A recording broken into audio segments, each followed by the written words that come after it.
Assalamualaikum warahmatullahi wabarakatuh. Apa kabar kalian semua?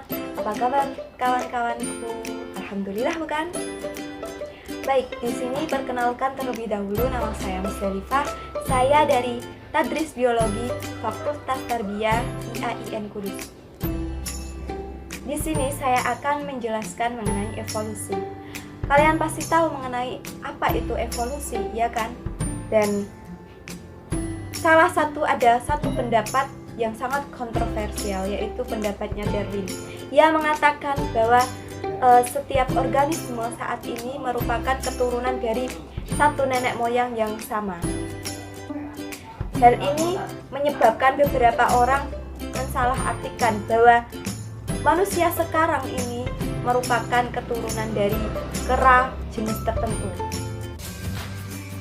Juga ada orang yang sangat kekeh dengan agamanya, seperti contoh saja Islam, itu mengartikan bahwa manusia itu berasal dari Nabi Adam.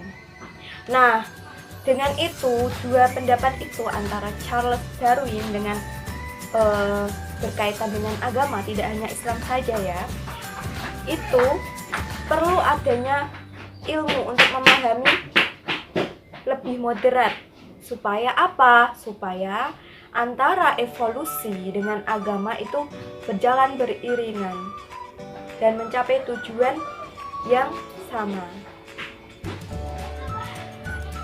Ilmu ilmiah atau ilmu evolusi itu bekerja dengan cara meneliti secara ilmiah, sedangkan agama ia bersumber dengan Al-Quran dan hadis, sehingga kita itu perlu untuk supaya beriringan, tujuannya itu sama.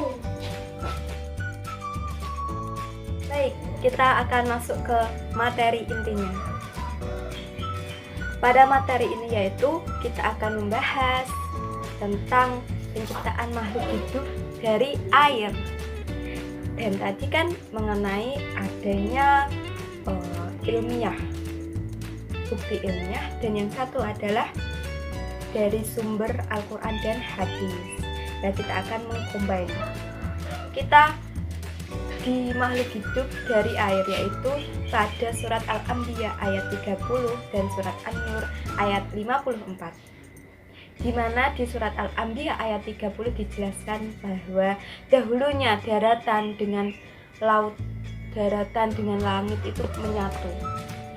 Dan makhluk hidup yang ada di dalamnya itu dari air awalnya.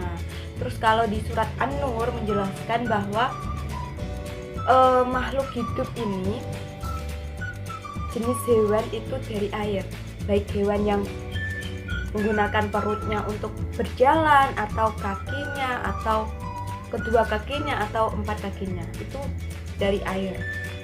Lah, hal ini sesuai dengan teori yang telah didapatkan oleh Darwin dengan Oparin, di mana makhluk hidup dahulunya itu berawal dari air atau subpurba, di mana samudra itulah yang menjadi awal adanya kehidupan. Itu tadi yaitu penjelasan mengenai makhluk hidup dari air, yang mana penjelasan itu sangat mendukung dengan teori abiogenesis oleh Darwin, ya kan? Ya. Selanjutnya yaitu menurut Kementerian Agama dan juga LIPI, dalam buku ilmu tafsir tentang penciptaan manusia dalam perspektif Islam dan sains, juga menyebutkan bahwa makhluk hidup itu berasal dari air. Lah, tetapi Al-Quran tidak memberikan ruang khusus tentang teori evolusi tersebut. Namun kita ketahui bahwa air sendiri itu sangat memiliki banyak sekali manfaat, seperti dalam proses reproduksi, di mana proses reproduksi itu ada yang namanya air semen atau air mani, ya kan? Nah, selain itu, selain dalam proses reproduksi, juga air juga bermanfaat bagi tubuh kita.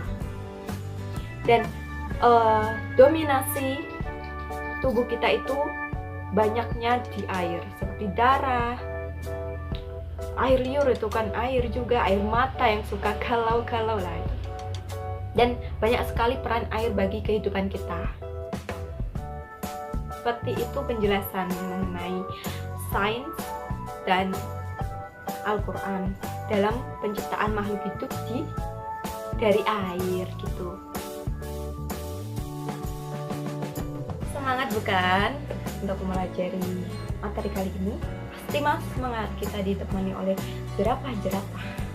Baik, kita lanjut ke penciptaan makhluk dari tanah. Beberapa dari surat ayat Al-Quran dari surat Al-Hijr, Al-Mu'minun, dan Ar-Rahman itu menyebutkan bahwa manusia berasal dari tanah liat, lumpur hitam. Hal ini menunjukkan manusia itu merujuk ke penciptaan Nabi Adam. Kita ketahui sendiri dalam ilmu pengetahuan bahwa tanah sendiri itu memiliki beberapa unsur. Seperti apa? Seperti unsur fosfat, unsur oksigen, terus ada lagi hidrogen, dan ada lagi karbon. Dan unsur tersebut menjadi dasar penyusun molekul dan senyawa seperti nukleotida, di mana nukleotida ini mengandung fosfat seperti di gen RNA dan DNA. Kementerian Agama dan Peneliti juga menjelaskan bahwa tanah mengandung atom dan unsur yang kemudian bisa menyusun molekul organik seperti tembaga, besi, karbon, oksigen itu, dan kemudian molekul organik itu bisa menjadi penyusun yang lebih kompleks seperti asam amino dan nukleotida. Hal ini beriringan dengan evolusi biokimia, di mana evolusi itu menjelaskan tentang evolusi biologis, di mana suatu unsur itu yang esensial bisa menyusun molekul organik yang lebih kompleks. Nah, seperti itu. Dan molekul-molekul itu organik yang kompleks itu akan mengalami evolusi sampai menjadi organisme yang multiseluler, berevolusi terus seperti itu. Terima kasih, dan itu sekelumit penjelasan dari saya, Musdalifah. Saya mohon maaf apabila ada kesalahan kata maupun penyebutan surat, ayat, dan mohon dimaafkan. Wabillahi taufiq wal hidayah. Wassalamualaikum warahmatullahi wabarakatuh. Tetap jaga kesehatan, taati protokol kesehatan. Oke?